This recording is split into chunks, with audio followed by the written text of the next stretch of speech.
Today I'm asking you, what is your dream life and why aren't I living mine? It's a good question. I'm watching this channel called Ghost Town Living, and this clever fellow, he, back in like 2020 or so, 2019, I don't know, something like that, he invested all of his life savings and his friends' life savings and everything into purchasing this ghost town that had this old mine in it.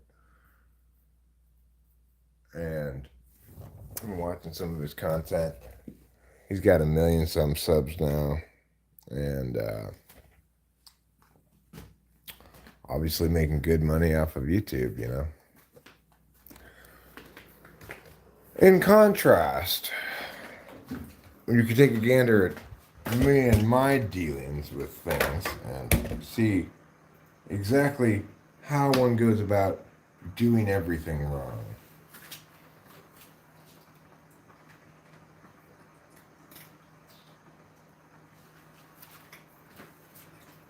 I mean, I don't mean to misrepresent anything.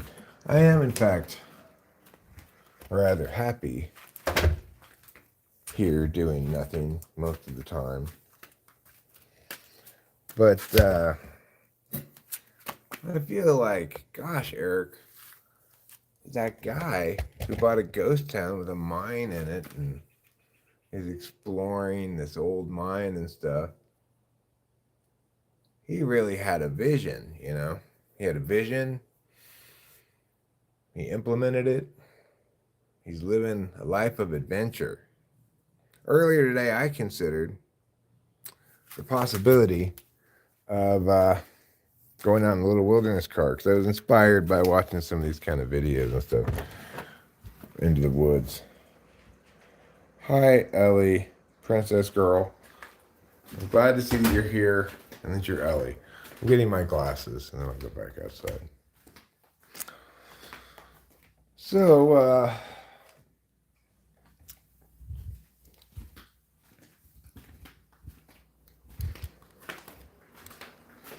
makes me wonder though, like, couldn't I think of something more interesting to be doing than nothing? Hello, Abdullah Sar. Hello. How are you? So, what's your dream life? It is such an incredibly pleasant day out today. It's kind of shocking how pleasant it is.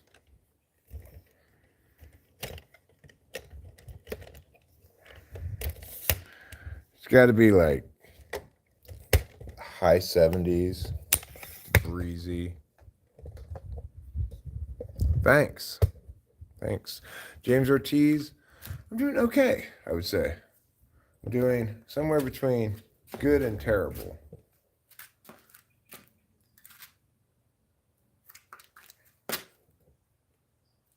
What do you think about this look?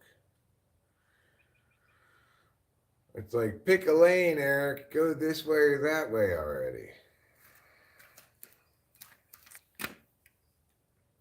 So what's your dream life? One would imagine that I could or should be living my dream life, but while I am enjoying life a lot, nobody would call doing nothing their dream life. Me too. People love and hate.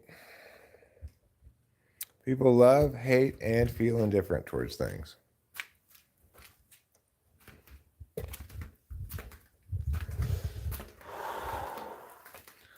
So, I'm empowered. Rachel and I are empowered to live one of a number of different possible lives.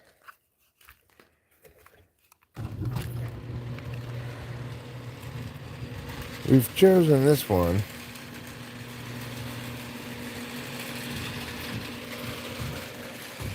I need to replace the battery in this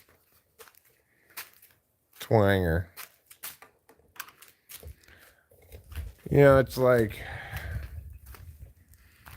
we live up here, very close to Yosemite. I've got this little wilderness car here. I was thinking about taking it out and maybe live streaming from the woods today. And I thought, that sounds like a hassle. Now, having come in the garage though, I see that I need to clean the cat box. The truth is what we need. The truth doesn't do me much good, frankly. You know, I don't feel like any of my failures, shortcomings, what have you, inadequacies, things that make me upset at myself for being me, I don't think any of them stem from lack of truth. I've got more truth than I know what to do with.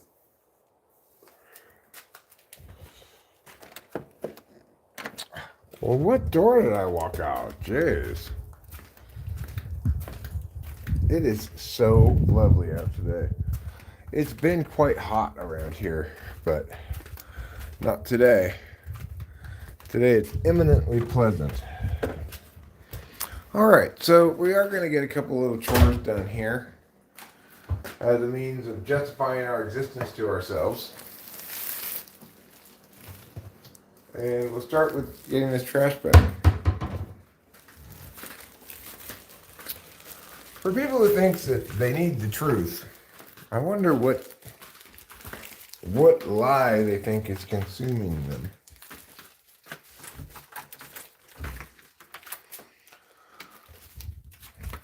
All right, time to clean up some cat shit.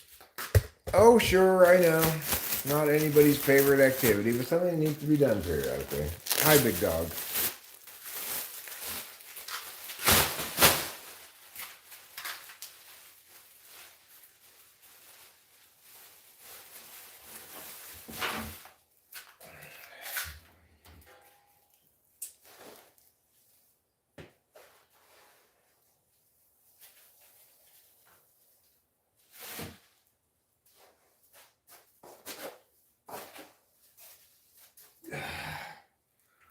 All right, done. That wasn't so bad. Now it's clean.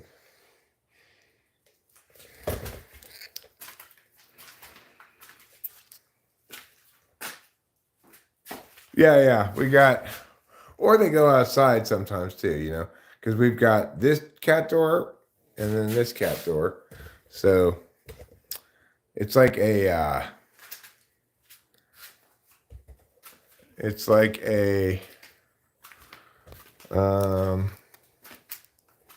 an airlock, you might say. You know what? I actually went and got my prostate checked out not that many years ago. Somewhat less than 10 years ago, I would say. And guess what? It was fine.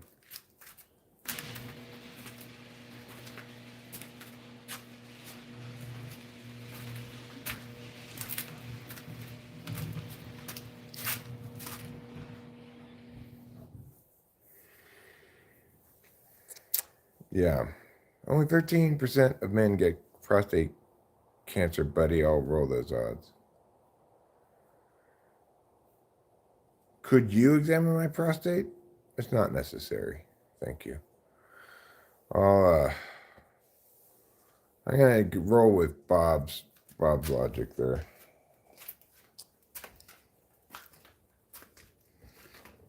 So, with it being such a lovely day outside, I just have this urge to be out of doors for the moment. It's an unfamiliar urge. Normally, I like to watch other people be out of doors on TV. I like to watch them go on hikes, explore the wilderness, etc. You know. Well, I believe you're a verified doctor. I don't know who verified that, but I believe it nevertheless. Regardless, I'm going to pass on your free prostate exam. Normally, that's not how I go about getting my medical care. I don't wait for some random person on YouTube to offer free medical services. Although, maybe I should. Maybe that'd be a better way of getting medical care than my current method of not getting any medical care.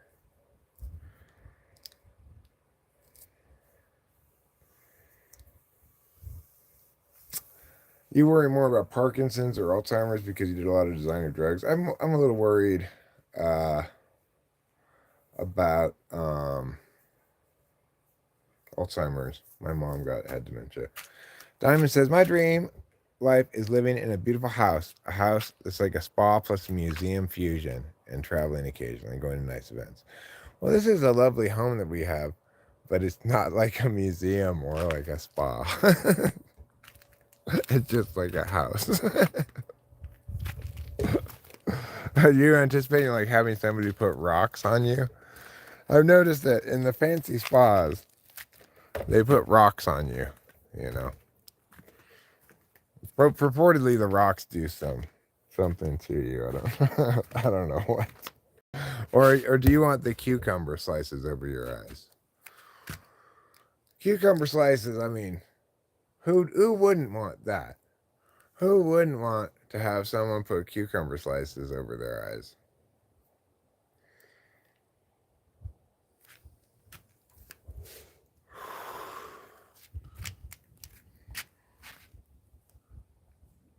It's like, really, today's the perfect day to like go fishing or do anything, really. But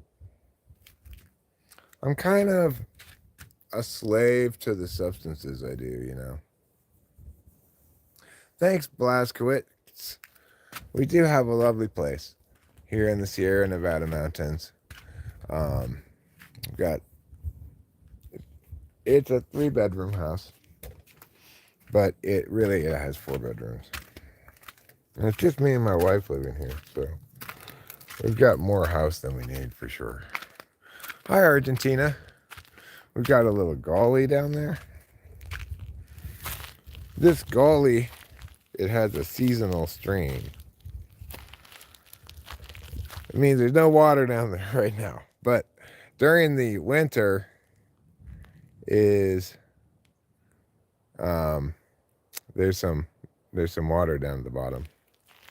You can hear it streaming along. It's nice, but not now. The point is, here I am, retired basically. That's really the point of this video. Here I am, retired, living in this gorgeous place, But is this really my dream life? I don't think so. I mean, I'm not really doing anything. I'm just sitting around watching TV. I was like disappointed the Olympics were over because, well, now what am I going to watch on TV, I don't mean to be complaining. I'm not complaining. I'm complaining about myself, right? I'm not complaining about my situation.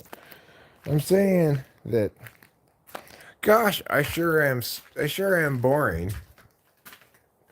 I could have done something like what that guy whose YouTube channel I'm watching is doing. He bought an abandoned mining town with an old mine in it. And he goes exploring the mine and finding shit, What do? I watch TV. I watch a lot of TV. Don't get me wrong. There's nothing wrong with TV. TV is great. I love me some TV. Without TV, I never would have gotten to experience the A-Team or Knight Rider. Hi, North Korea. It's rare to get some North Koreans in here. I didn't know you guys had internet. Like, look at this, right? I have a shed down there. See my shed? You know when the last time I went into that shed was? Months ago. I don't even walk down the hill of the shed. That's how lazy I am.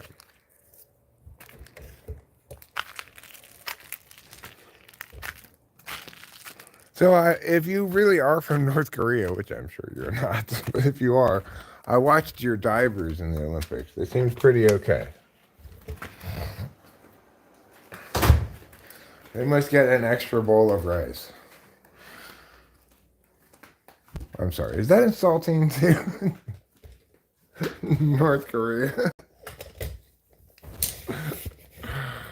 I don't mean to be insulting to North Korea at all. I'm sure life in the DPRK is just delightful.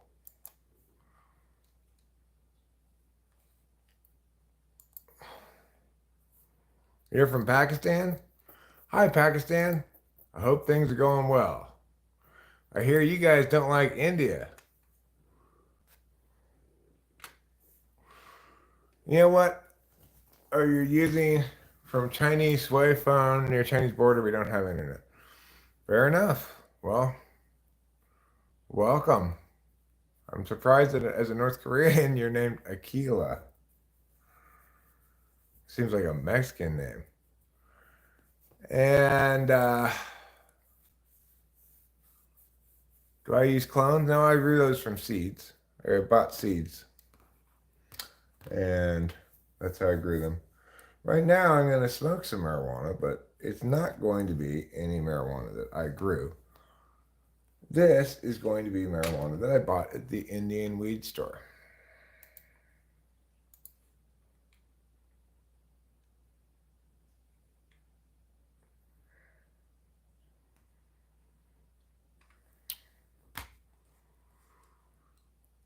No, the thing is about the seeds I bought, Bob UFO, is they're called feminized seeds, which means all the seeds you get are guaranteed to be females. I'm not exactly sure how they do it, but I do know that if you get seeds from a hermaphrodite, supposedly those seeds are all female. But I'm not sure why that would be the case, but supposedly. So maybe that's how they do it. I'm not sure how they do it. But it is true that all the seeds I planted came with females. You'll have to ask a weed seed expert about that. Yes, the Indian weed store, because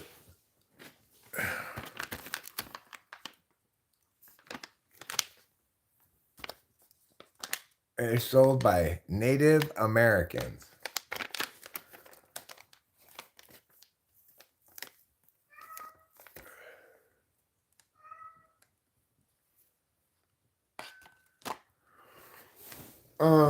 Hi, Winston's mom. Pakistan should thank North Korea for nukes. I'm very sure that Pakistan had nukes before North Korea did. I'm very, very sure of that. I have 5 plants growing. Really 4. 2 of them, they like grew right next to each other in the seed starter. So I just planted them in one hole.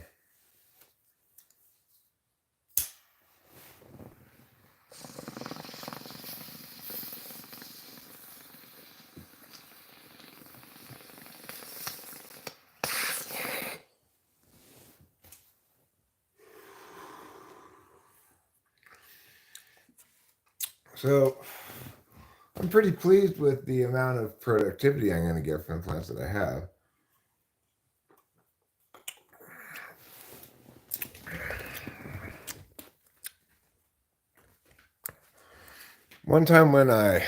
Next time I stream, I won't monetize it, and then I would feel pretty comfortable showing the plants. What do you want, Mr. Kitty? You want to go outside? Okay.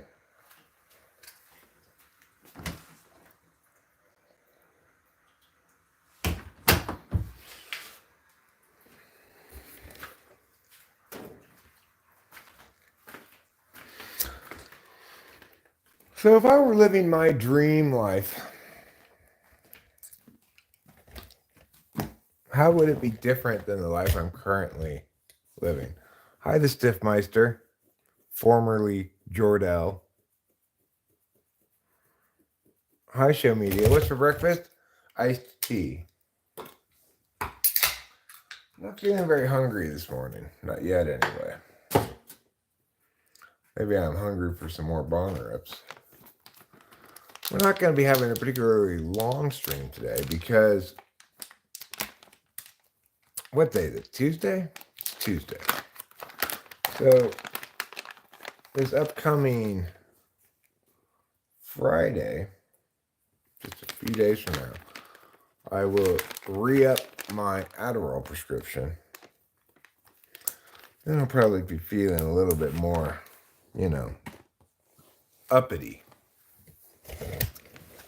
Right now I'm feeling a little bit downity. Uh-oh, Jason's here telling me to do a blinker.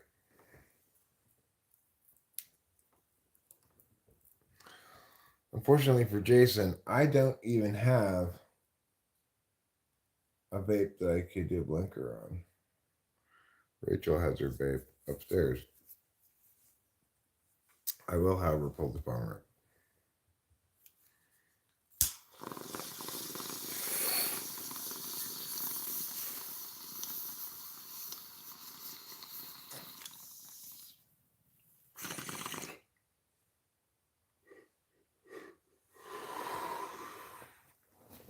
Yes, Bob UFO.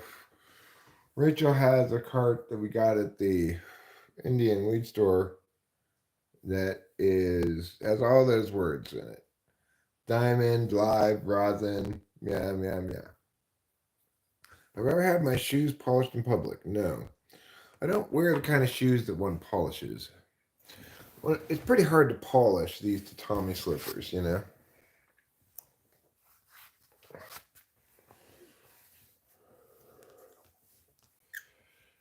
I don't know if Rachel's tried that one out yet or not. We got a couple of free carts when we went to the Indian weed store. I think she started with one of those, but I'd like her to try out the good one that we bought too.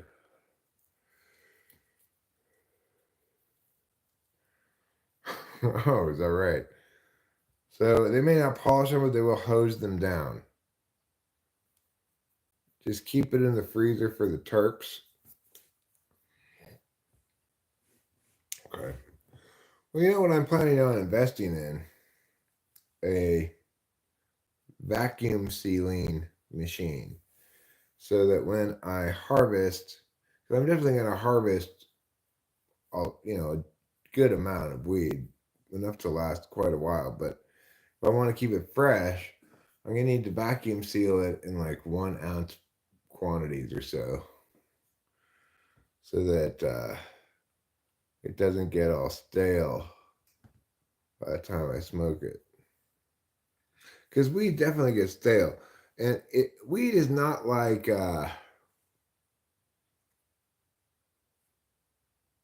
it's not like wine. It does not age well.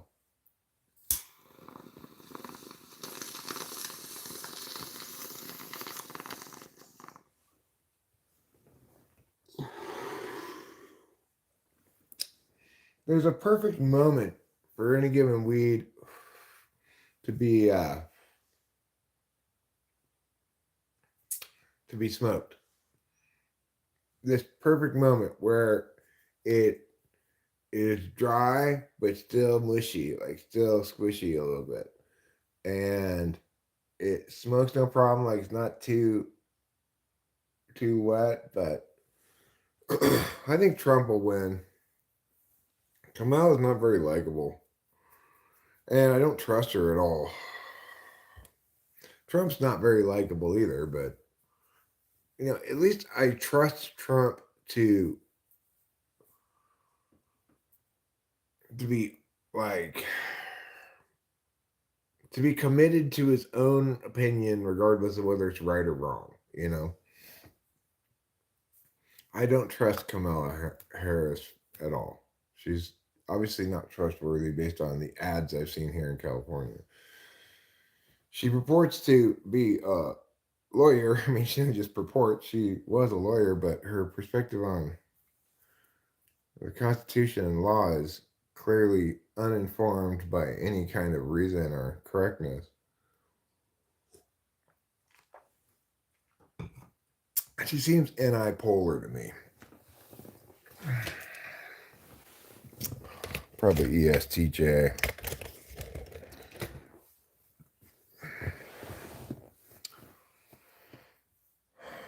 But the thing is, I don't want to get those moisture.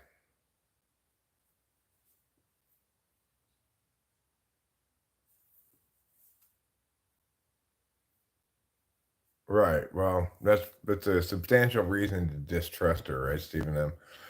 The problem with prosecutors is they're on the wrong side of justice and the law because they're using plea bargaining to get people to avoid jury trials, regardless of the person's guilt, innocence, or deserving of punishment. So you don't want to, you don't ever want to put, you don't ever want to elect a prosecutor for anything, really. They're basically evil people. So, to be a highly regarded prosecutor is like to be a highly regarded concentration camp guard. It's not, it's not something you want to reward at all. Obviously, justice-minded individuals, if they want to go into some sort of public service with law, they become public defenders. Hi, Rubinar.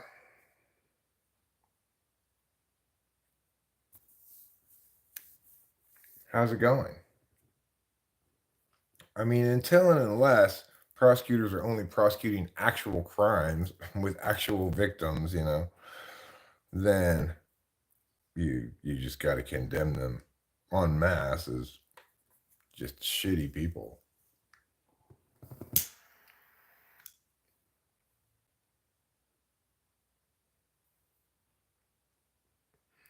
Why is then in lead I read in newspaper? I mean, what newspaper are you reading?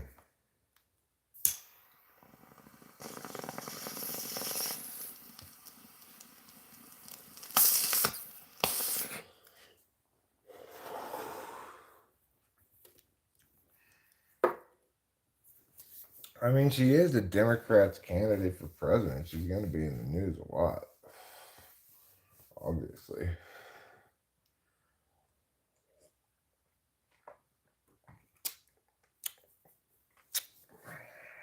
I think Trump will win just because I don't think Kamala is.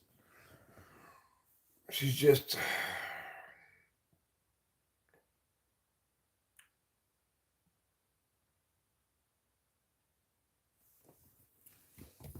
I mean, she might be leading in the polls right now. You asked my opinion about whether I thought who I thought was going to win. I think Trump's going to win. You don't like my opinion? That's fine. I could be wrong. If I'm wrong, then Kamala Harris will win. But my prediction is that Trump will win. Hi, Keith Hernandez. I see that your name is Keith Hernandez. Eric says, are you religious? Well, I self-identify as a Christian. Am I religious? Most people would probably say no. Brandon Atwood says, yo, friend, my dream is to help my friend bring world peace by creating unity through my life and music. Well, Akila, all I can tell you is my opinion, I think that Trump will win, but I could be wrong.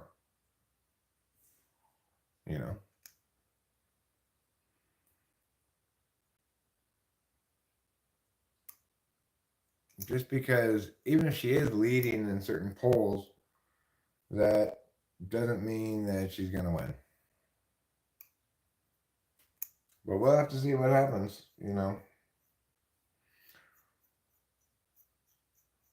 If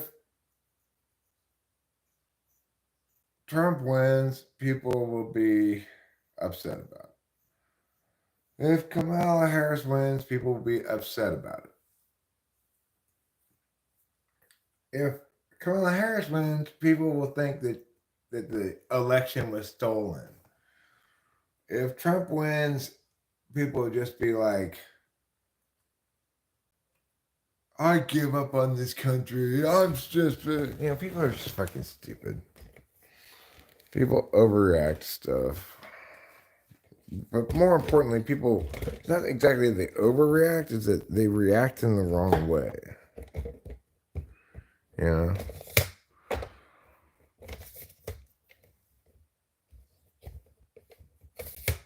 Things are kind of stressy for you. A lot of work stuff I'm not really on top of. I'm trying to feel better today by finishing a couple things that will relieve the most anxiety.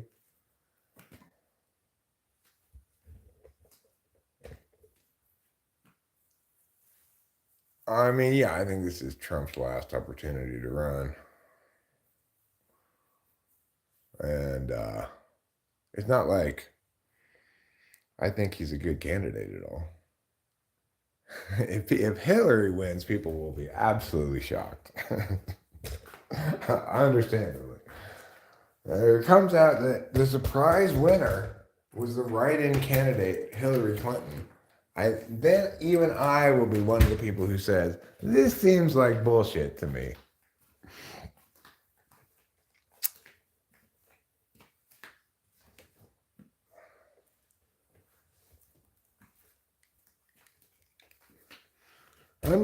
I'm typically not one to jump on this stolen election shit. But if Hillary wins, then I'll be on board with that idea.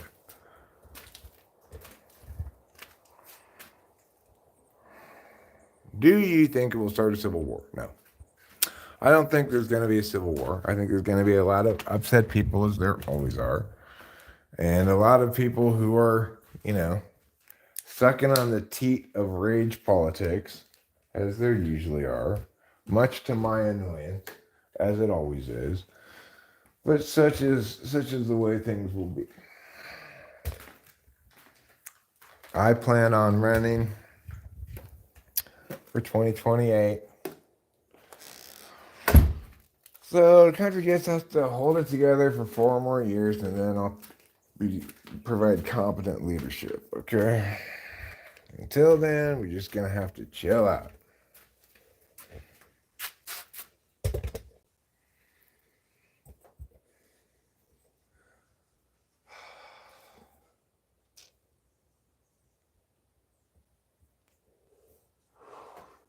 What a lovely day it is. Today wins the loveliest day of the summer award. It's so mild outside. Maybe it's like 80 degrees now. Maybe 79 degrees. That's how mild it is. It's mild, like a mild cigar. Cigars are some of the things that boast mildness. Can I ask you questions? Yeah, of course. The only reason the current conversation is what it is because of the lack of more interesting questions dictating content, What do you think the statement man was made to work? I think it's largely true. And yet, here I am, living this life instead of a dream life where I would be getting more shit done. But I also think that there's, I think we're meant to work meaningfully. And unfortunately, much, if not most, of the work that people do is not meaningful work. We're meant to work, meaning like we're meant to make furniture or shit like that, We're meant to build our houses out of logs. Hard work gives purpose, right? But it's got to be meaningful work. It can't be sitting at a desk, processing these paperworks for the sake of this paperwork compliant. You can't be in like compliance with the corporation. Yeah, I'm in rules compliance with a major corporation. It's really fulfilling work. You've never heard anybody say that. I mean, we're lucky compared to some places in terms of opportunity. I mean, this is the thing. I'm not disagreeing with you, Mjolnir's Wrath. You're doing real work, carpentry, shit like that, trade stuff. That's I'm not disputing that that work is meaningful and I'm sure satisfying. I'm saying that a lot of people, most people don't do satisfying work like that. They do shitty work of some kind. And sometimes, it doesn't have to be fancy work to be satisfying. One of my favorite jobs I ever had was working at the deli. Um, it was fast paced. I served a lot of customers. I sliced meat for them. I put their order in for their sandwich. I got it when it was done and gave it to them. I enjoyed that job. I really did. It was maybe my favorite job. As a career, I was a debate coach, which was meaningful work. It's zero sum competition, right? So you either win and everybody else loses, or you lose and somebody else wins. I like things like that because they're real, right? It's not like education and teaching in a classroom, which felt just like stupid and horrible and prison guardish to me. But when you have your competitors competing for and winning national championships and stuff, it's very, very satisfying work. Well, Majorinus Wrath, I've done a lot of different jobs too. And I can tell you that some of them I've absolutely despised, some of them I've loved, and most have been somewhere in between. So it's not all about work ethic. It's about finding a path in life where you're doing work that's appropriate to your soul and your nature and not contrary to it, right?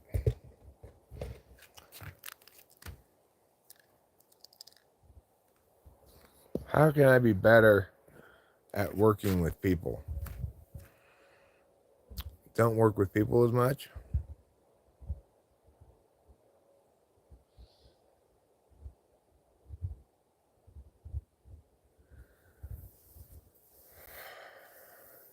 Yeah, well, Akila, from what I understand, it's more or less impossible for North Koreans to escape nowadays. I watched a YouTube video about it. In fact, is where I got this information. How can I be better at working with people? Don't work with people if you're not good at it. How about that? Work without people. If you want to work with people and you're not good at it, well, I don't know what to tell you then. Be more like, hey, Dave, I love your shirt. That's so nice looking. I wish I had a shirt like that. Where'd you get it?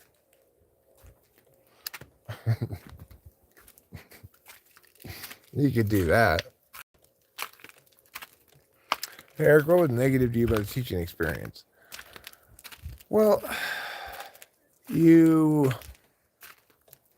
have to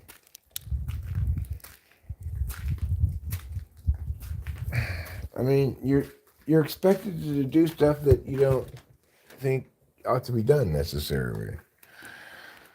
Like, I was an English teacher. I was expected to teach writing. I explained to everybody many times, you cannot teach writing, okay? It doesn't teach like that. Best case scenario, you're remediating shittiness into slightly less shittiness.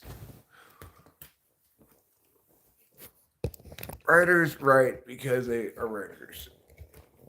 Non-writers don't write because they aren't.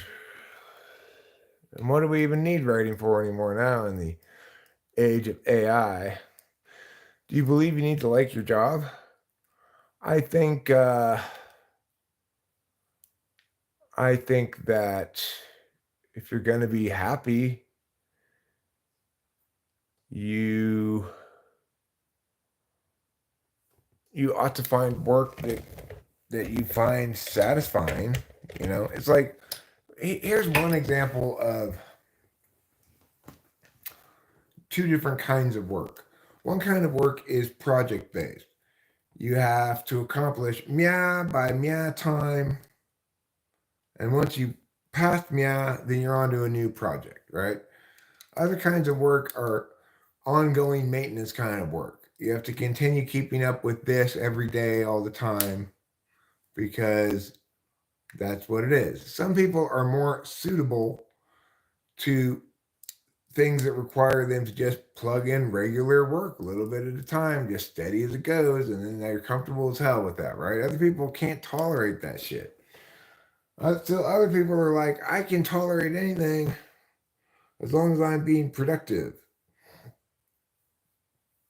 Well, I can't tolerate anything as long as I'm being productive. I remember when I worked at the leather factory and I had jobs that included take this leather off of the stack, put it on this drying rack. Take the ones that come around the other end off, put it on a different stack. Okay, I had that job I worked there for like 2 weeks. It was a temp job. They wanted me to come back. I said no, I'm not coming back. It was horrible. So obviously, I just wasn't very well suited for that kind of work. I found it just shockingly dull. But, I'm not super well suited for any kind of work, maybe because I'm just fundamentally lazy. I don't know. I certainly wasn't when I was coaching debate. I worked long hours. I put in a lot of time. I made a lot of cases. I did, it was perfectly suited for me, that kind of work. But nowadays, you could certainly accuse me of being lazy. And I don't think anybody would attempt to argue against you. But I've concluded that maybe, just maybe, it's because I need to drink more grapefruit juice. Nobody can tolerate everything, right?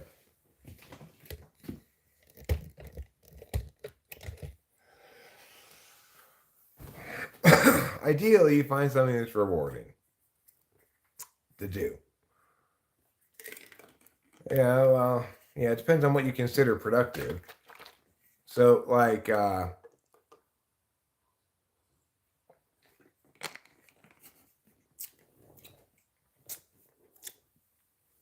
considered after school regular ed to be more productive than in school regular ed, to be more productive than special ed, all of which I worked in. None of which were even remotely as productive as coaching debate. And the reason is because of the structure, right? In coaching debate, it's honest, it's fair. The best teams win by and large. And what it means to be the best team is to be the most well educated. Do you think your purpose lies outside of work right now? I'm not sure what my purpose is right now, frankly. I feel as though I have purpose as a creator and that I'm not fulfilling some duty to try harder as a creator.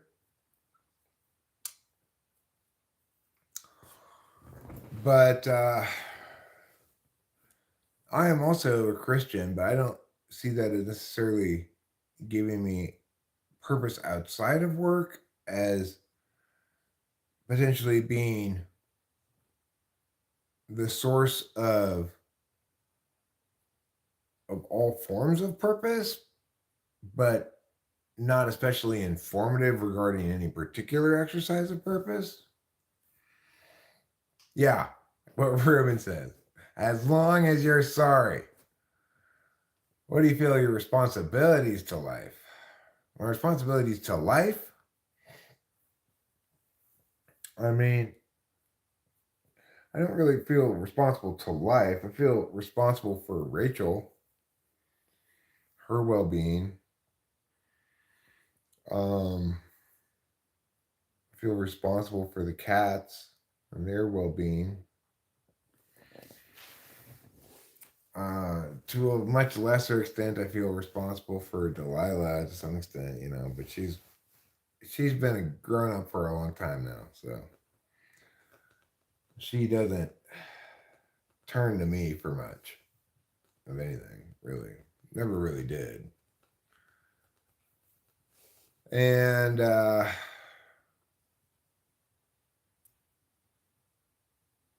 well, yeah, I mean, I have responsibilities like property tax, like this bill for water for both houses that I got to pay.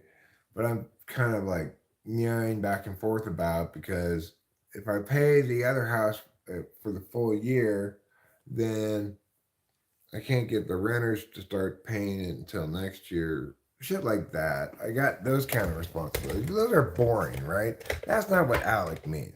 Alec doesn't mean what chores do you have to do. Does the fact that you don't rely on anybody to live alleviate any pressure for you to do work or more work? Yeah, obviously. a lack of a lack of monetary pressure to do work creates a vacuum of pressure to do work, which fills with ample laziness, as you can see.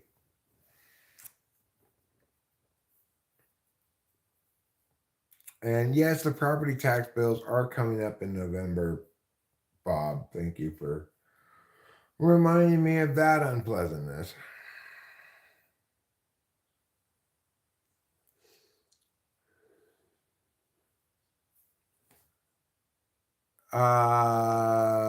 Somewhat, yeah.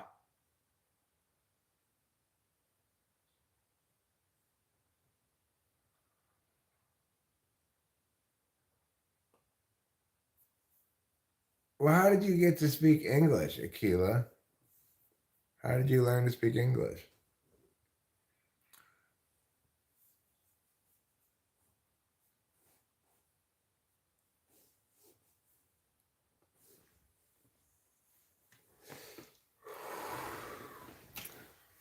So anyway, I probably yeah, sure. The thing is, if I if I were broke, obviously I'd have to work to get by. I did graduation from Jiao Tong University in China. I learned a lot about West there. I learned English and I loved everything about Western countries. I used to read a lot of Western books. Huh, cool.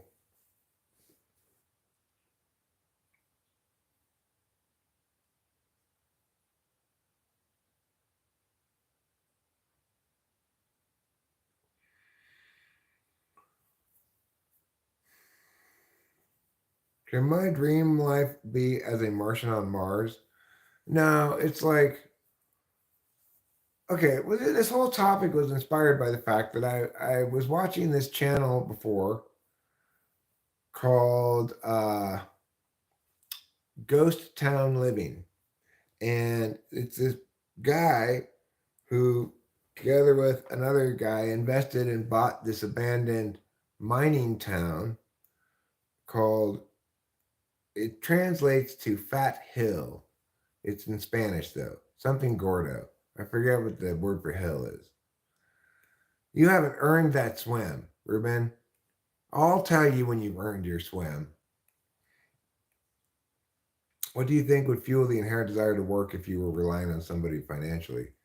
Shame, guilt, whatever. It depends. I mean, it depends on the situation, right? Um, Eric, do we as individuals define and determine work in our lives, or does the world and market define what is work? Uh, I would say it's somewhat the latter because, like, when I was experiencing a big burst of new viewers and action around the channel, um, that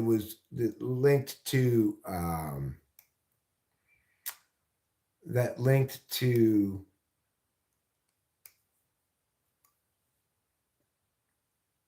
the promotion of vertical live streaming. When that happened, I felt much more as though live streaming was a worthwhile activity. No, it's still on the market. I need to do more stuff to make that happen, I guess.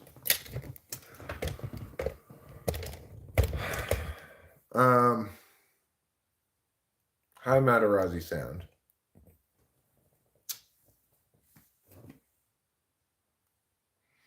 Right. So obviously, financial pressure drives one to do more work. Although I'm not turning down work that I'm happening to get right now from typing people, which I do occasionally get. I'm not going out of my way to try to drum it up or to, maximize the amount of it I get or whatever. So, I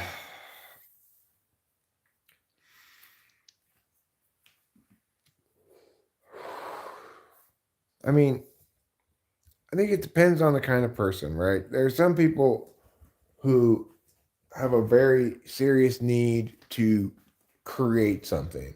There are other people who have a very serious need to go out and touch grass and get out in the wilderness and stuff. There are other people who have a serious need to have like alone time. To do what? Does Rachel have any responsibilities? I mean, we each do our respective chores. I could delineate them for you if you'd like. Rachel's responsible for doing the dishes, the laundry.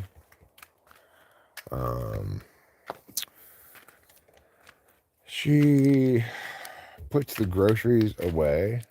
I carry them in. But her most important responsibility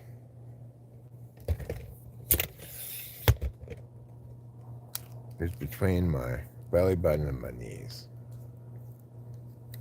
By far her most important responsibility.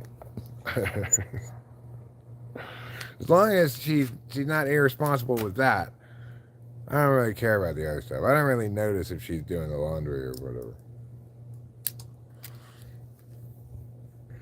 We don't have that much stuff to have to do, so it's fine. Our house is clean enough. It's not spotless, but it's certainly clean enough. And she plays an important role in that. We just both manage to get everything accomplished, She has to write the checks because I don't have a checkbook. Do I have a transcription? Do I do transcription? I mean, I don't expressly do transcription, but I certainly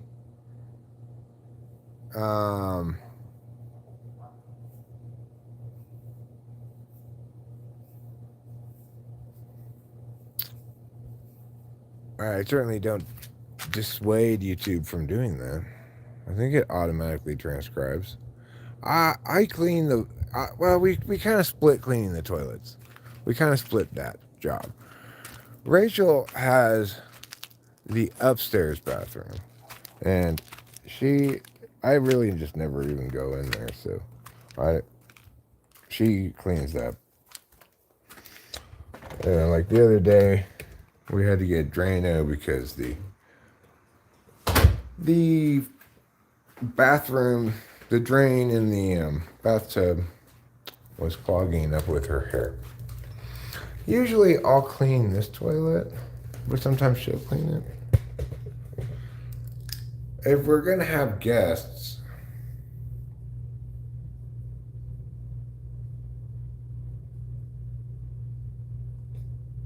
oh, no, not that kind of transcription. Not that kind of typing session. No, not that. But you've inspired me. You've inspired me to clean the toilet. To half-assedly clean the toilet, okay?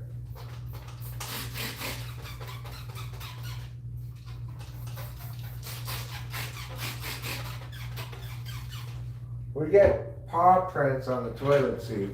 Pepito likes to stand up here and play with the water.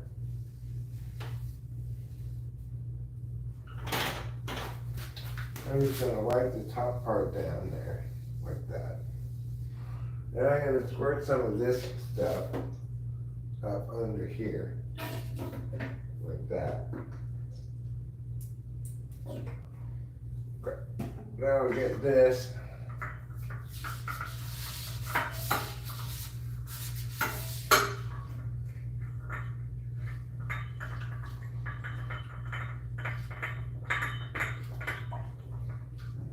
Right out in there.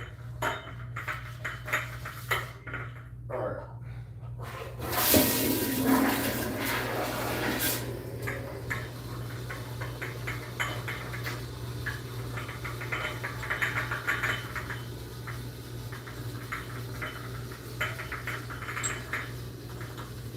There.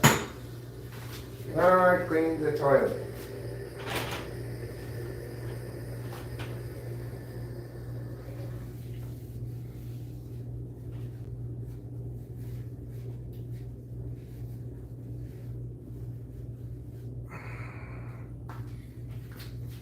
Wow.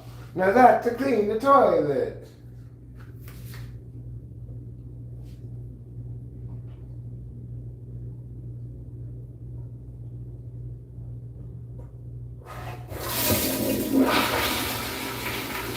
It's cleanish.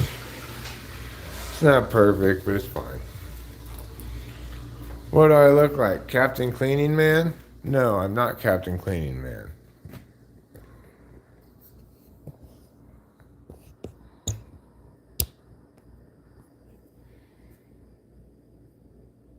I find it very strange people get to choose their life partners in the USA, still end up fighting and divorces. Why?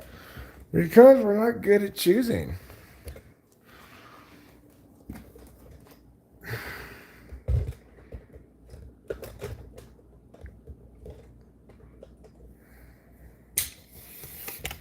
I'm happy in my current marriage,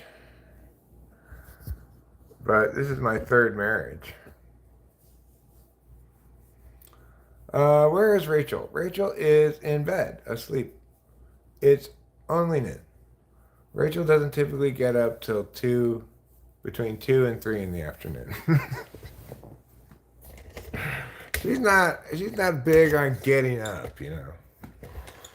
This whole getting up thing, I tend to think it's a little overrated. No, Putty Cat, it's true.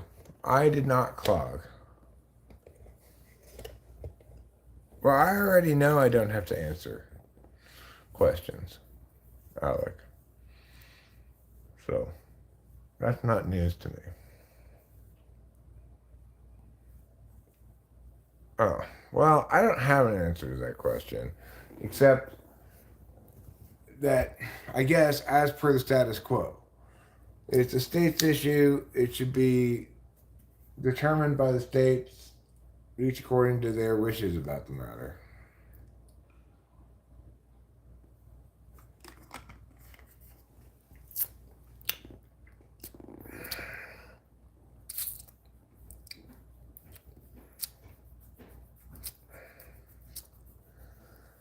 So there's the answer to that question. Bob, I'm a service advisor in the making at a car shop. I've recently taken an interest in cars and first working as a hands-on mechanic. Do you recommend I try for that by going to mechanic school?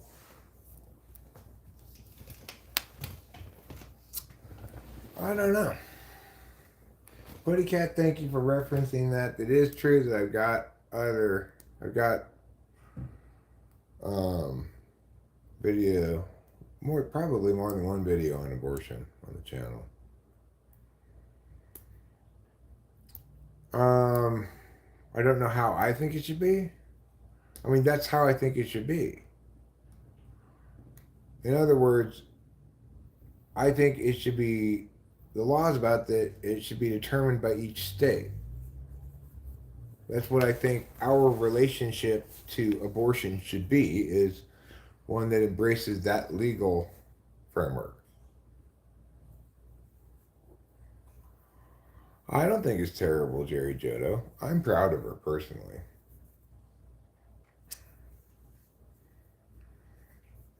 I'm impressed. And I want to give her a prize. In fact, I think she deserves a fabulous prize for sleeping in so late.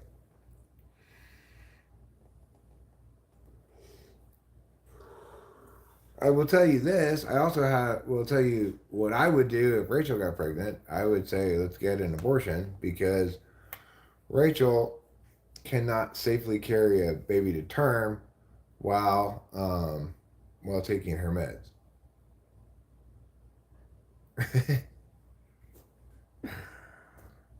Jerry Jodo, that's not very nice. Boba Fett, okay, you that kind of language is not necessary.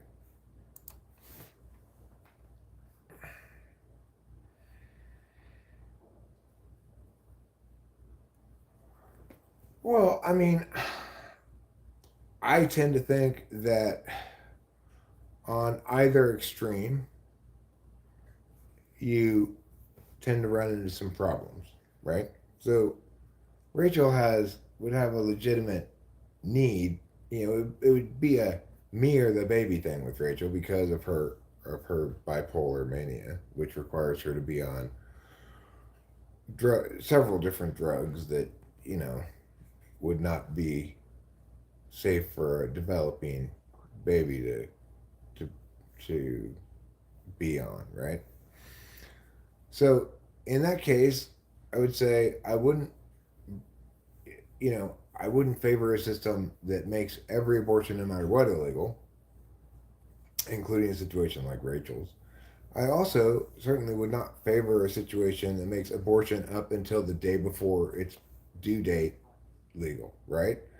I think we have to trust our intuition to some extent and say that the day after pill, Plan B as they call it, does not comprise a rights violation because we never can get any confirmation that anything even existed. We just have to guess that something might have existed, right?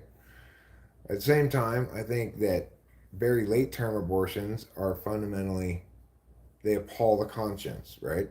And so ultimately, what we have to turn to in terms of what's acceptable, what we have to check against is our intuition. You know, it's like we check any moral justification system against our intuition. For example,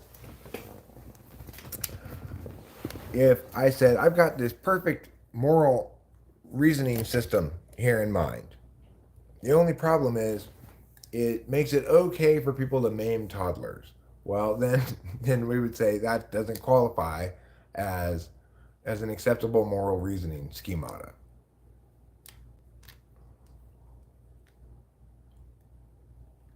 So the thing is, I do think that late term abortions, um, that they appall the conscience, and I think that opposition to the day after pill is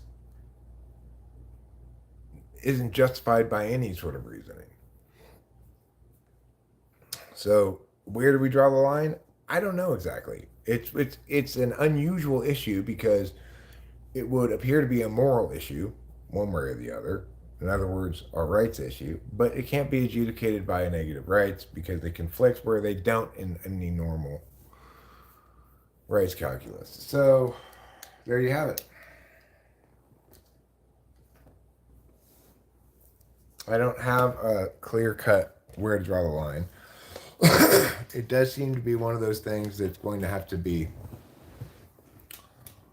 determined by a rule rather than a standard. You know, for example, okay, well, Jerry Jodo, what if it's a day before birth? So she's 9 months pregnant.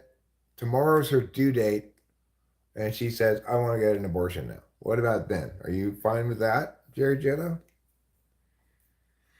First of all, if you think it's no one's business but what the woman wants to get it done, then you're rejecting both frameworks. It's not a rights framework then, and it's not a property issue. So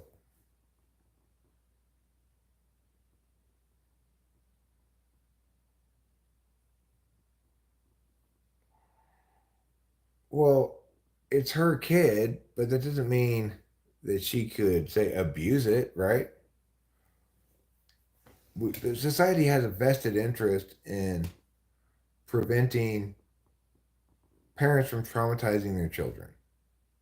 Do they have a vested interest in preventing abortion entirely? That's up for debate, right?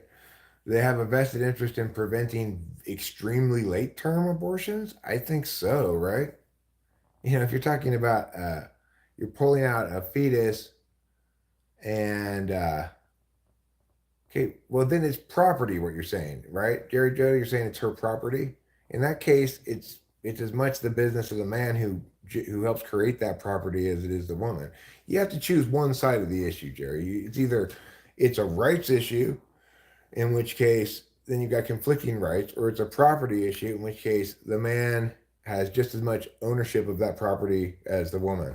So most people who favor abortion don't like the idea that um, that a woman in a property framework would have to get the permission of the man to get it aborted.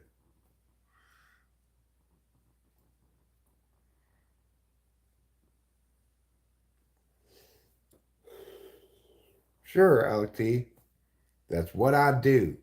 That's how I roll. I'm correct about stuff.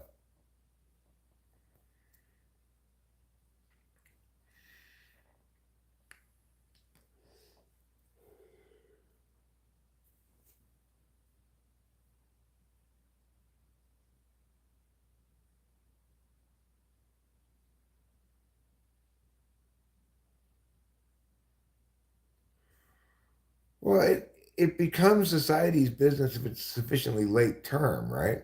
Because at some point, what's in her belly definitely ceases to be a zygote or something and becomes a baby, right? Maybe it doesn't become that until a minute before birth, but it becomes that at some point, right?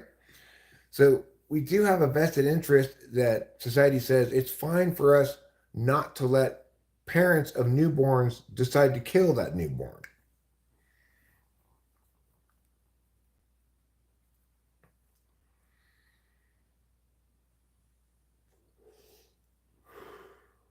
I mean,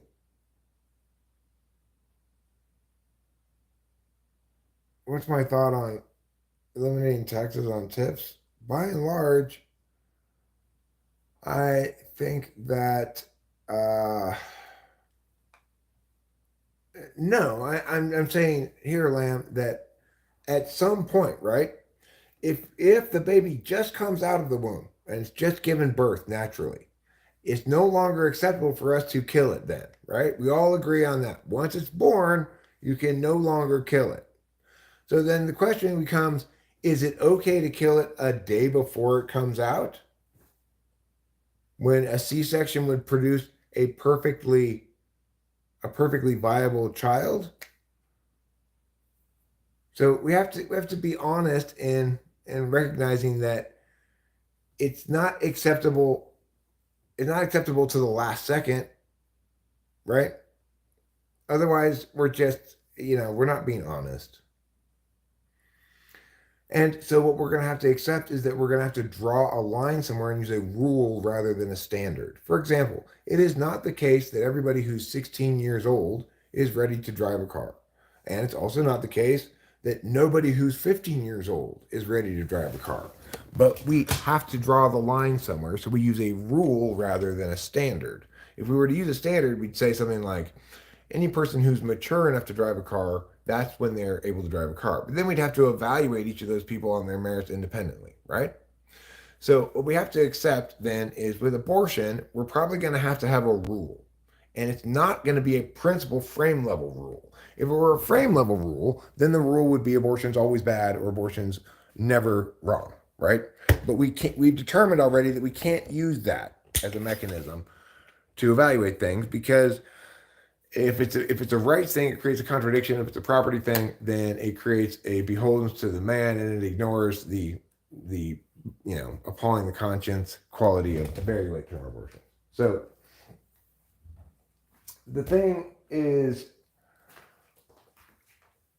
if we can stop being political about it, in other words, thinking that, oh, I can determine whether somebody's on the right team or not based on whether they are 100% in favor of abortion access or 100% opposed to it, and start behaving like adults, we'll recognize that unfortunately this issue doesn't have that kind of clear, bright line that many issues, certainly moral issues, generally do. There's a reason why gay marriage is no longer argued about. There's a reason why marijuana legalization is no longer argued about. Because those represent clear, bright lines. There's no acceptable way, no principled way to exclude gay people from the legal advantages of marriage, provided the state's going to afford those legal advantages, then they must afford them as possibilities to all people, regardless of whether they want to marry a man or a woman. That's just equal protection under the law. There's no possible way to justify draconian anti-marijuana laws because it's inconsistent with reality. It's inconsistent with our approach to alcohol and other substances. It's inconsistent with the fact that it's one of the least toxic things known to mankind and causes fewer problems than any other substance one might use as an intoxicant, right? And so, accordingly, the criminalization of it created vastly more harms consistently for decades than any conceivable harms created by the legalization or decriminalization of it. On the other hand, abortion won't neatly collapse like that for reasons I've articulated. It doesn't adjudicate on a rights framework. It doesn't adjudicate on a property framework. Accordingly, we're going to have to be a little bit more grown up when talking about it and acknowledge that,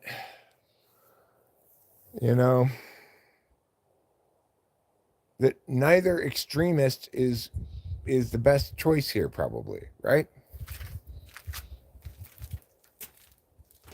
I hate compromise too. I hate it. Compromise to me just sounds like a lack of principle. But being principled means being honest about the intellectual realities of a given issue. And that's what I am about abortion. And to the extent that you agree entirely with me, you are also honest about it.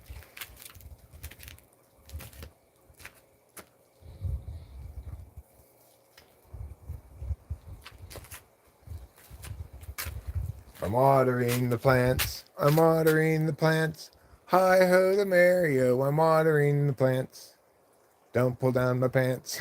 Don't pull down my pants. Hi ho the Mario. I'm watering the plants. You don't hear people sing the Hi ho the Mario song that much anymore.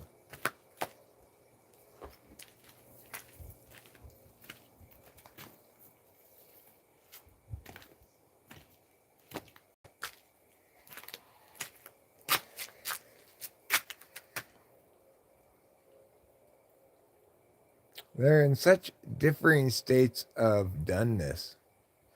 It's like I've got these two plants right here standing next to each other.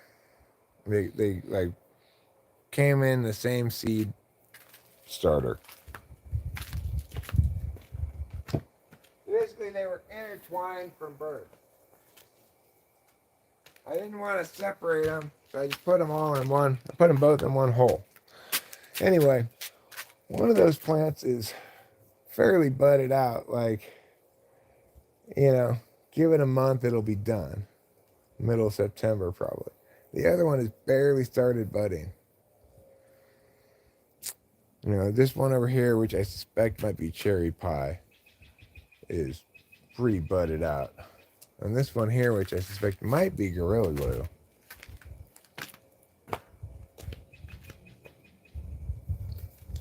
is very stringy.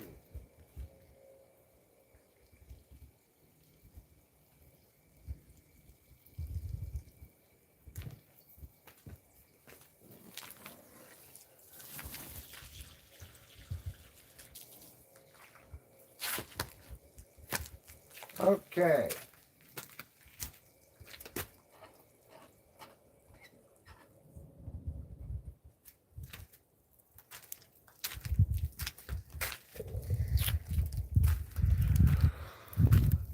Remember these immortal words. Hi ho the Mario. the farmer in the dell. And with those immortal words, you too will come to enjoy the wonder and glory of hi-hoing the Mario.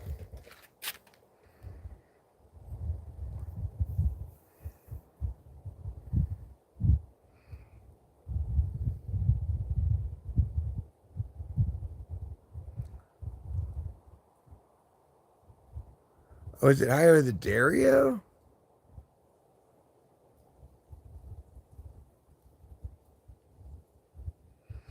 Yeah, pro-abortion access, anti-abortion access are better terms.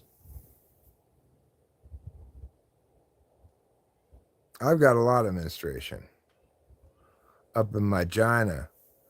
You know why? Because I still have not started my period yet, and I'm 53 years old.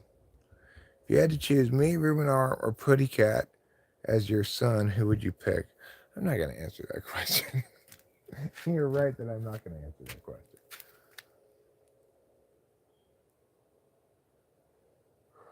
I don't want a son. I have a daughter already. I have a daughter, a wife, and 2 cats. That's plenty of things to have.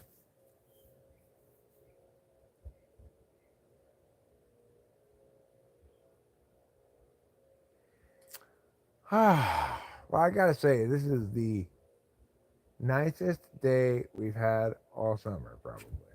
It's just gorgeous. It's like, I don't even know if it's 80 degrees out here. Maybe high 70s. I wish I didn't hear somebody running a chainsaw over there, but usually chainsaws don't get run for a super long time. People need to make a few cuts, shut down a chainsaw. I have a chainsaw, you know. It's a nice chainsaw. But I'm thinking about selling it. You know why? Because I've never one time used it.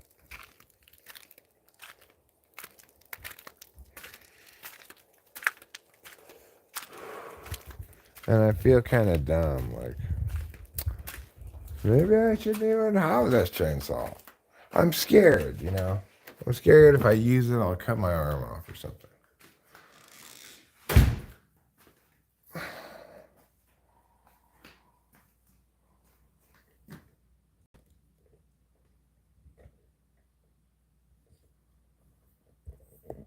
Yeah, well, keeping pets are not allowed in your country? How sad for you. Do I believe in aliens? You sexy mama. Uh, I I believe that there probably is life on some other planet somewhere. I don't believe in intelligent aliens traveling to this planet on spaceships.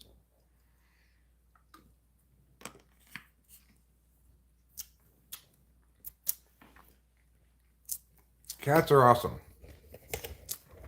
We have the almost extinct wild Scottish cats. We have bobcats around here, and I believe there are even a couple of mountain lions.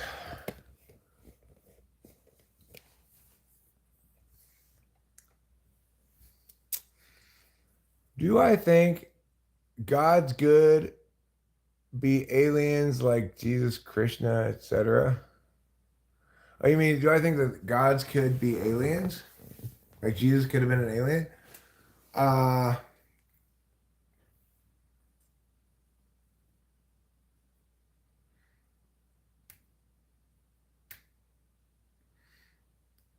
I not really. I don't think so because I don't think the mechanics of traveling here on spaceship just don't make sense. They'd have to have some kind of instant teleportation thing that I just don't think is possible. Chainsaws are safer than scalpels. Well,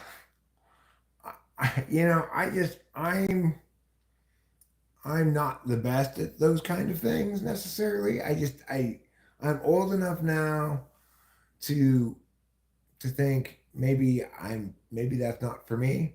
Eric, do you think that the recounting of personal experiences in both spoken word and in written form is always an act of fictionalizing because of the use of narrative devices? Well, that's not how we define fiction, you know?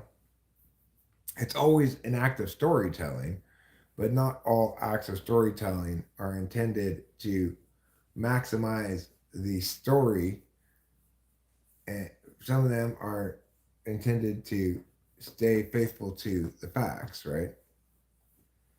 So the difference is in the intention of the storyteller.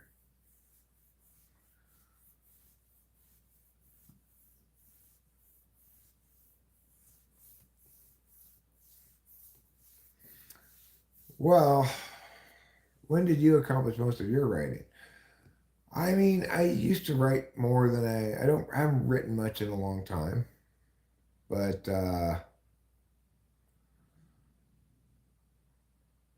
I guess I got a lot of writing done on meth. You know, amphetamines don't seem to work on me as well as they used to, and that's kind of sad. Or at least I don't seem to be as creative as I used to be. What do I think happens after death? I don't know. I don't think anybody knows.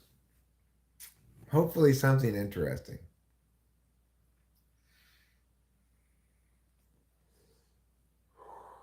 Well, good for you, Boba Fett. Good for you. It is 12:30.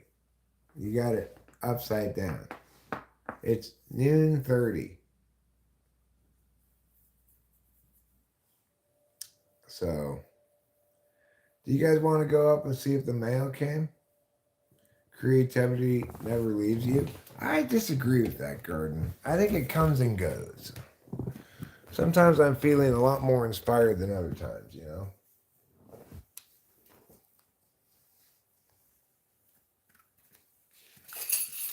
But maybe that's just me.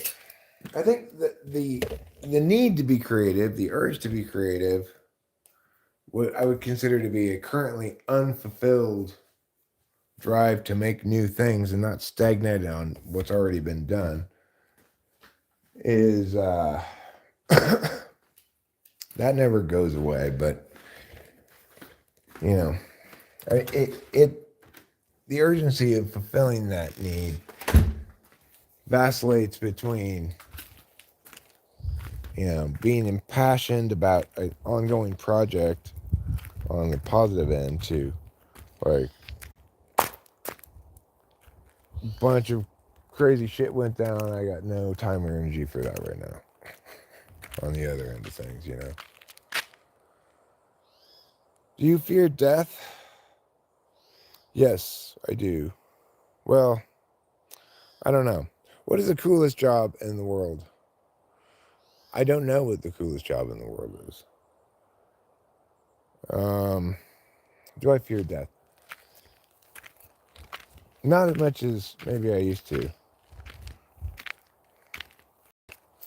I fear other things, maybe like sickness. I fear sickness more than death.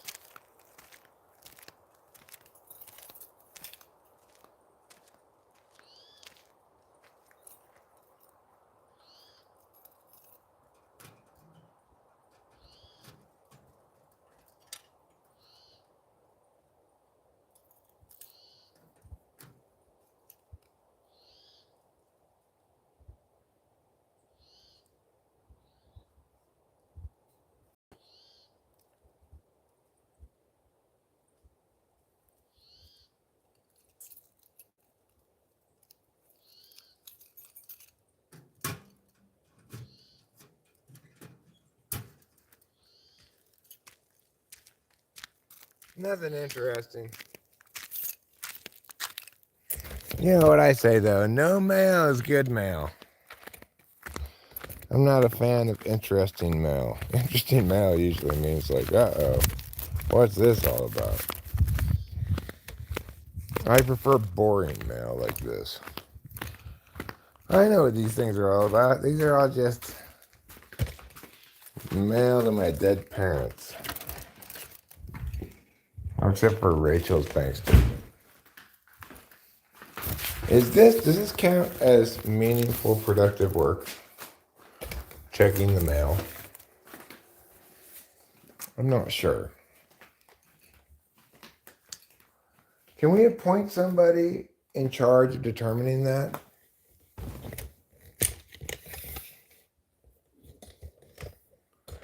Yeah, that's my mailbox. That's right. Yeah, I think of that too. I also think of that quote, show media, when I said that. You and I both thought of the same quote. I didn't say it, but I thought it too. How do you feel about all cars becoming electric? I mean, it's got a lock on it. Nobody runs off with it around here.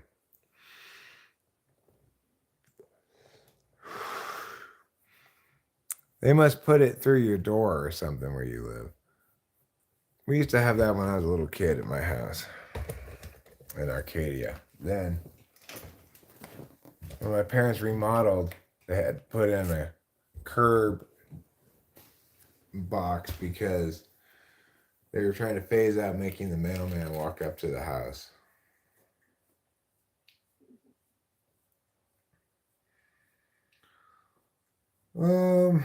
I don't have any feelings about the flying spaghetti monster. I am feeling free. I mean, my car is not becoming electric. It's staying just the way it is. Does my house have a milk chute? I've never had an electric car. I'm not opposed to someday having an electric car, but yeah, we're gonna need a lot of electricity. It's a good point, Ruben R.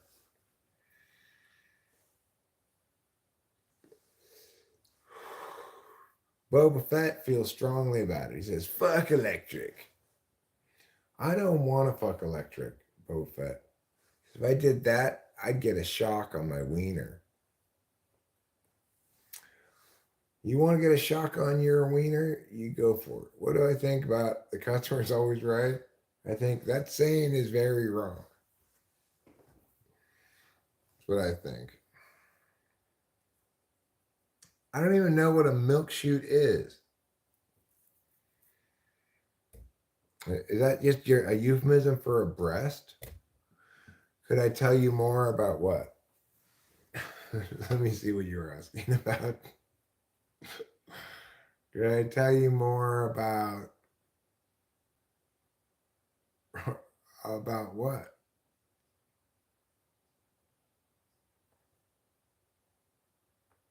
Eric, do you think a recounting is still nonfiction even the storyteller fails to stick to the facts? For example, adding commentary and psychologizing whose conclusions are incorrect. Um, well, then I think that that's instead editorializing about the facts, right? There, you should be explicit in what you're trying to do before you do it. That's what my position is. Who's that actor who played the teacher and the son-in-law to his brother-in-law named Hank?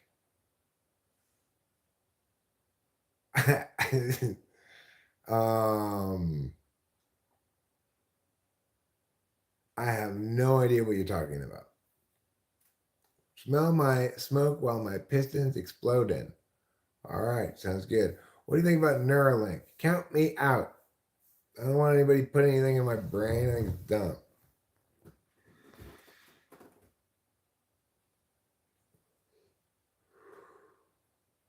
Aye, laddie, you look like him.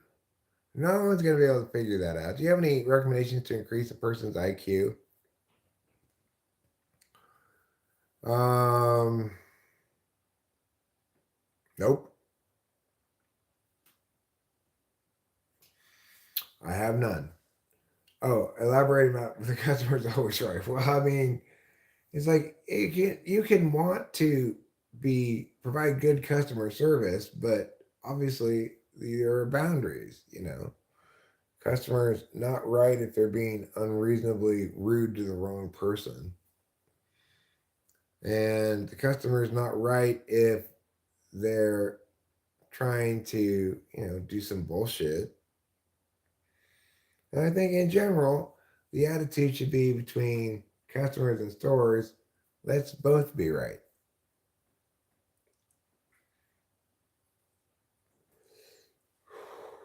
How do I know if I'm intelligent or just think that I am? I'm not sure.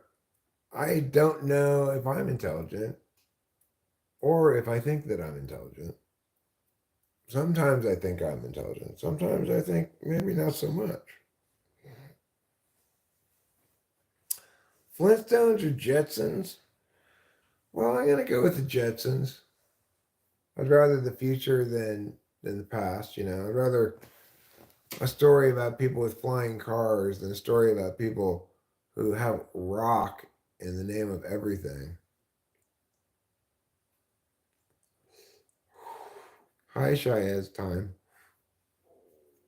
How are you?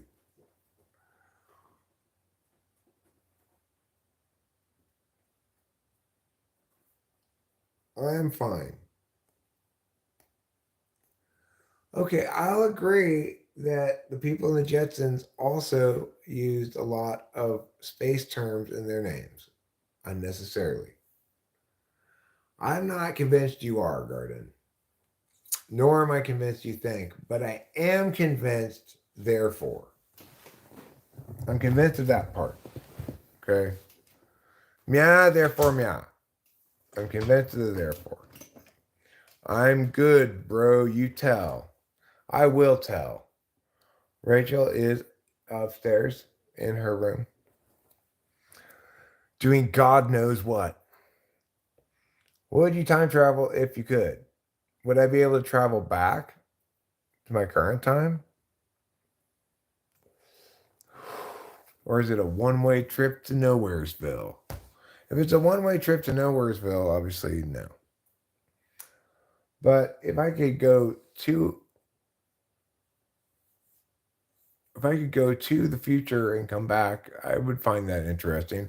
I could presumably gain some knowledge that I could use to get rich. You know, like who's going to win the meow? Do I know how to open an LLC? Yeah. I used to have an LLC, but I don't have it anymore. Do I wish I were alive in 1776? I'm not going to draw his soulmate. Oh, you want me to see your drawing of his soulmate? All right, fine.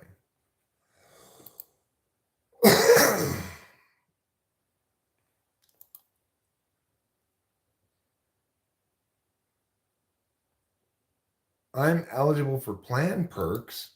Oh my gosh. This is Alex T's soulmate, Hardy. I will show you a picture of it.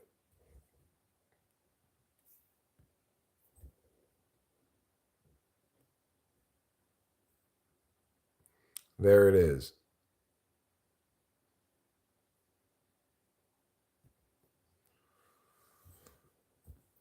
Do I?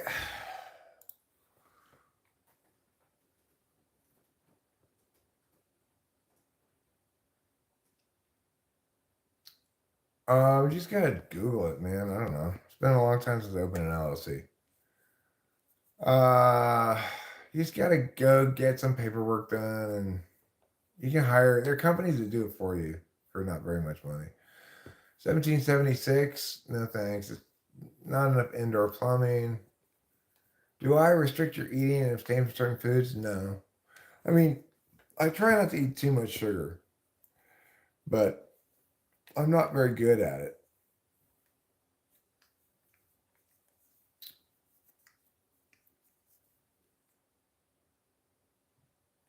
I'm not sure where Alec T penetrates that soulmate. Presumably, maybe in the crack up on the top of the heart. Maybe that crack just continues on down below where you can see. Yes, I did, Putty Cat. Thank you for asking. Yes, you can see my cats. You see one of them. You can see the cat that's down here. The other cat, I think, is upstairs with Rachel.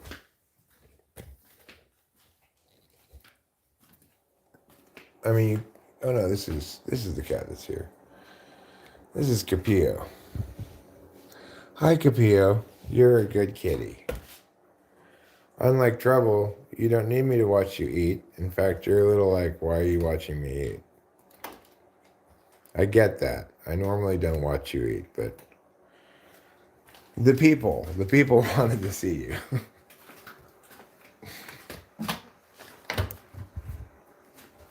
You've got to respect the people and their wishes.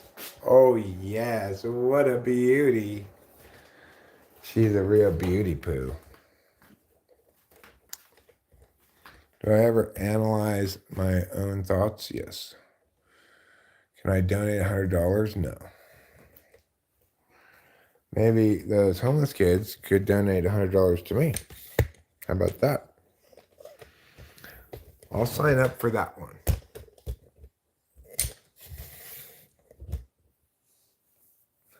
Do I ever analyze my own thoughts? Yeah, I analyze my own thoughts a lot. Alec T has another question. Congratulations, Alec T.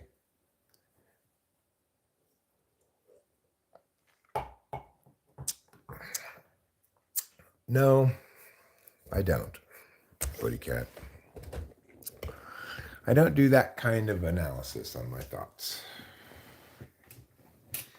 It's more like, oh, this instance of thinking gone awry would be a good example of how I use this conscious function instead of the obvious preferable one. What do I think about therapy?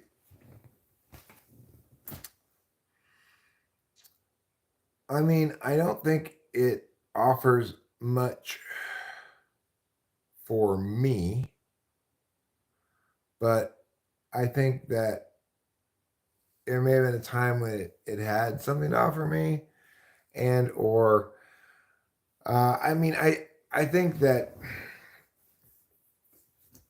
my second wife and I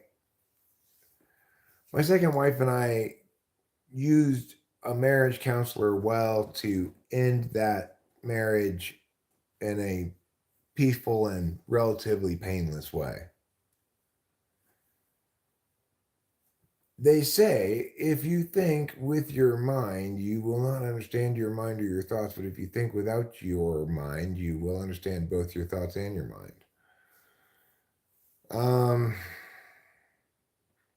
That just sounds like Tao Te Ching style bullshit to me. But maybe that's because I understand my thoughts as words and my mind as the self that expresses those words and sustains an identity across time. Well, I mean, we are all a product of our having lived, right? So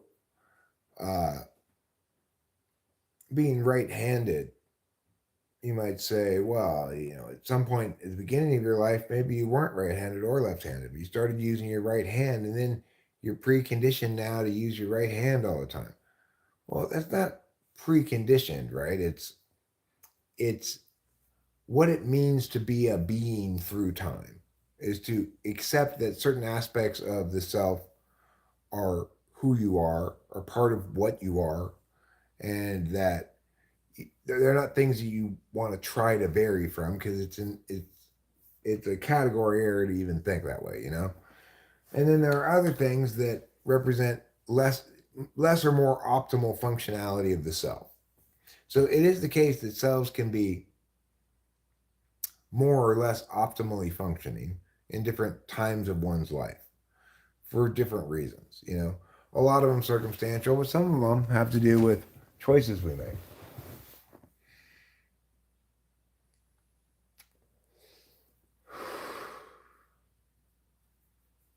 Thinking too much made me silly.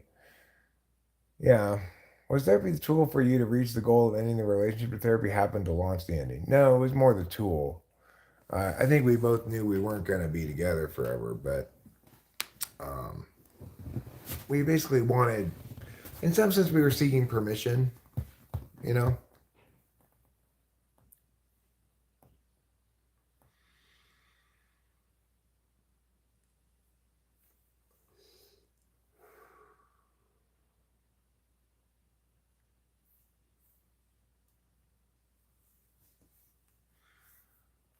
So, I mean, the thing is, when I think about my younger self, I think about somebody who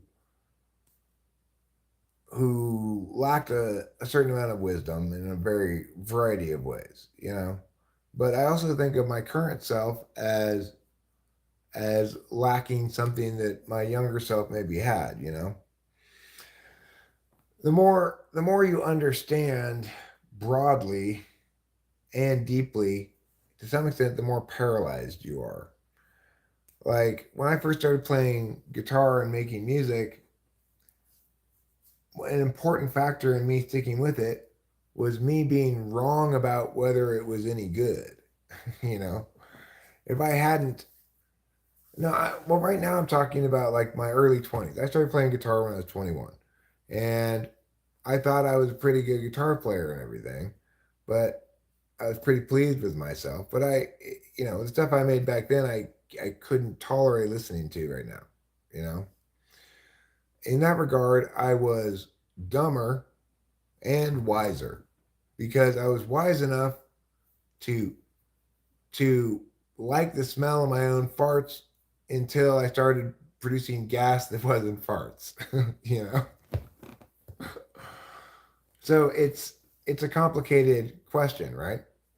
You need some of that foolish youthful optimism to get anywhere with anything, and in the absence of it, sometimes you feel too clearly like, oh, what's the point in the grand scheme of things?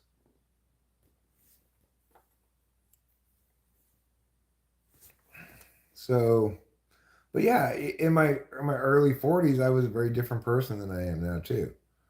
My early 40s, I was in Shanghai in China putting together this thing for work. You know, I was a very busy guy. A lot of shit's happened since then.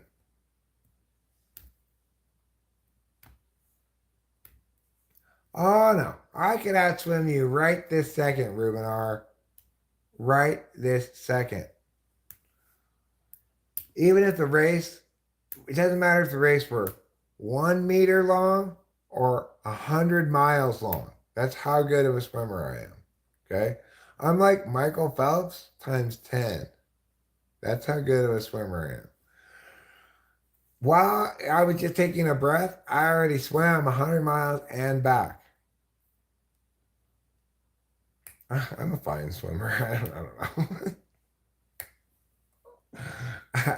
I'm just joking around. I'm a perfectly good swimmer.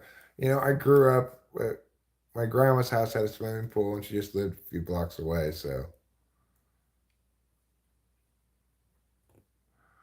do you think we often subconsciously make the mistake of assuming that others operate in the same way we do? Yeah, I think maximally so when we're young. And as we get older, we start to realize that people are different, you know? But I think it's incredibly common. My name's Eric. How old was I when I gave up booze? 42.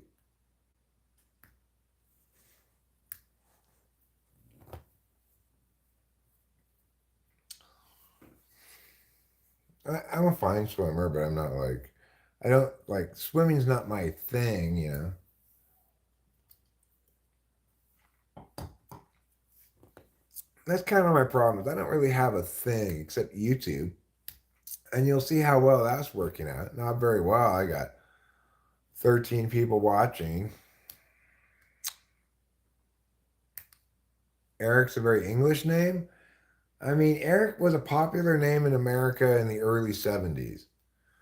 So it's not that common. It's not very popular anymore.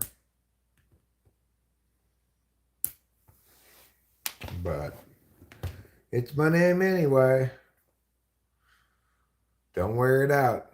That's what they say. I'm not sure why they say that so much, but I guess it's probably because of the high risk of wearing a name out. Does it hurt your ego? There's only 13 people watching.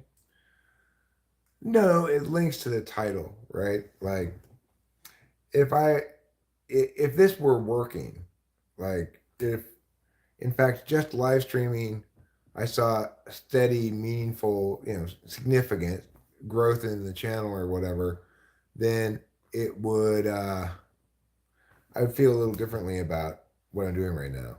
You know, the thing is, I do feel as though I can attain channel growth with shorts, even long form videos, if I were to put some time into doing those. And it's something I'm thinking about doing. But, you know, yeah, you are the old faithful. I'm not dissing those of you who are here. I'm not saying you have bad taste in YouTube channels. Indeed, you have got absolutely spectacular taste in YouTube channels.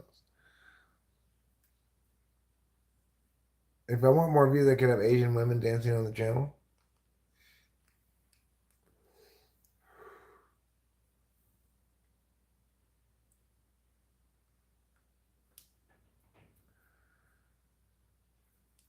So anyway, yeah, it's fun chatting with you too. I'm happy to have decided to live stream today because I didn't live stream at all yesterday, and sometimes I feel a little bit like something significant is missing.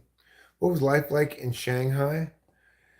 It was fun and exciting at first, and then China starts to drag you down because it's just so dumb in so many ways. Yeah, I lived in China for several months, and I've also spent a couple of weeks in Taiwan on a different trip on a different occasion. When was I there? I will tell you right now. I'm going to search on my channel for WU.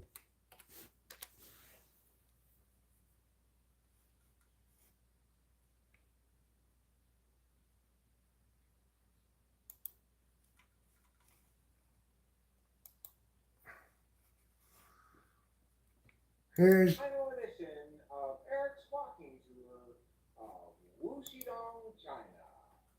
Here I am. it was from March 25th. This video is from March 25th, 2014. Let's take a look.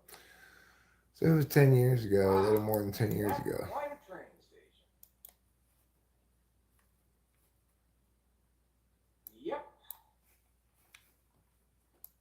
Quite a train station.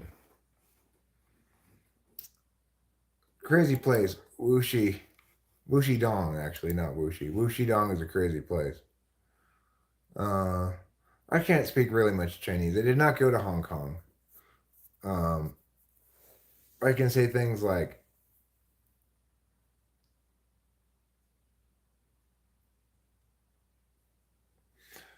水长路，好长路. When I told the cab driver where to go, I tell him to go to the corner of, I showed my fingers, corner of 水长路，好长路, and drop me off there.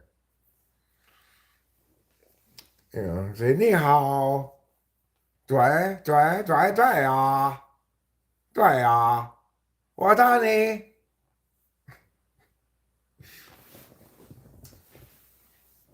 对不对？对啊。So, what's another country I'd like to visit? I don't want to visit other countries. I don't like traveling. Traveling's for lamos. Okay? What I like to do is stay in one place. You get a lot less jostled when you stay in one place than you travel. I always get sick every time I fly any place.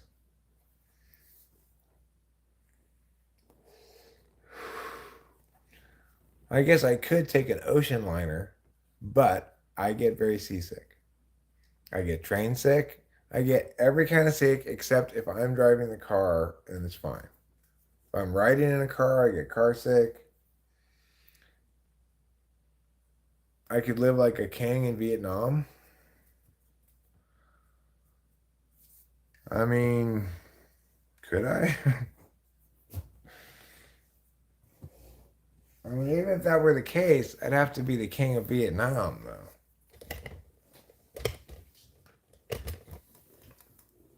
I already have a woman. I'm happily married.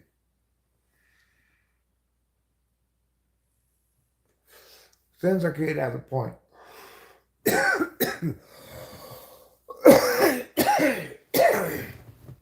Even while I'm just sitting in this chair, I am currently traveling around the sun.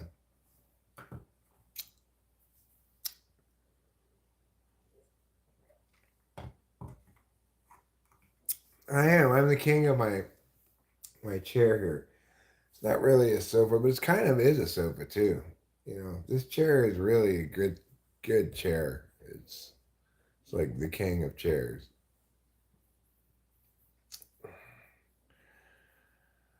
All right, well, I think I'm gonna wrap this up now.